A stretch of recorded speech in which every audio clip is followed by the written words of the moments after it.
Okay, welcome back. This is going to be our final video. And in this one, we're going to do imputed interest, just like we did for the tax return. Only in this one, we're going to look for payday loans. Okay, so these are also called check cashing loans, unsecured loans. And you'll see these. And if you live in an affluent neighborhood, you maybe have never seen these. If you live in a less affluent neighborhood, you may have. Here's my problem with these, and I usually try not to get too political in our class, but I really have an issue with these. These companies really, they're predators. They prey on poor people. It's very exploitive. They charge really high interest rates for very short-term loans, and they're really the only reason you go there is because you have no place else to turn. So I suppose it's good that they're there because it's kind of the last chance for a lot of people. But at the same time, I feel like they're very exploitive. And if you can avoid taking out these kinds of loans, I would encourage you to do so because I think it makes it really easy to fall behind.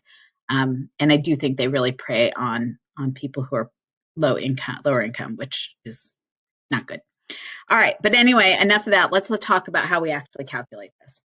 All right, so we've got our friend Jessica. She works at a grocery store. She earns $2,000 a month, which covers all of her bills, right? So Jessica's doing okay, but doesn't leave her with very little left over each month. So on February 1st, Jessica's car breaks down, which is a bummer, right? And just the repairs are estimated to cost $400, and Jessica doesn't have that.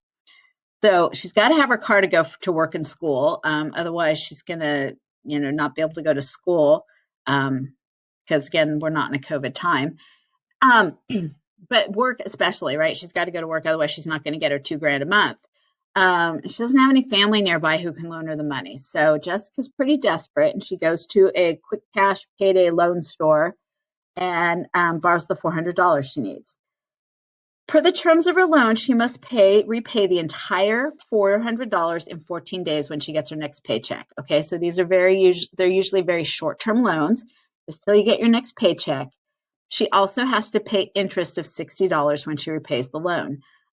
This is just totally a coincidence that the other one was 60 and this one is 60. That's just kind of how the numbers came out. So sorry about that. Okay, so the amount of the loan is $400. The amount to be repaid is $460.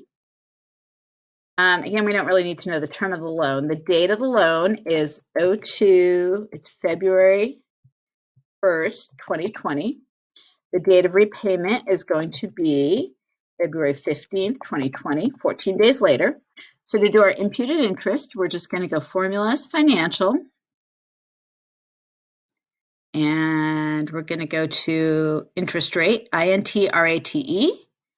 The settlement date is the day she takes the loan.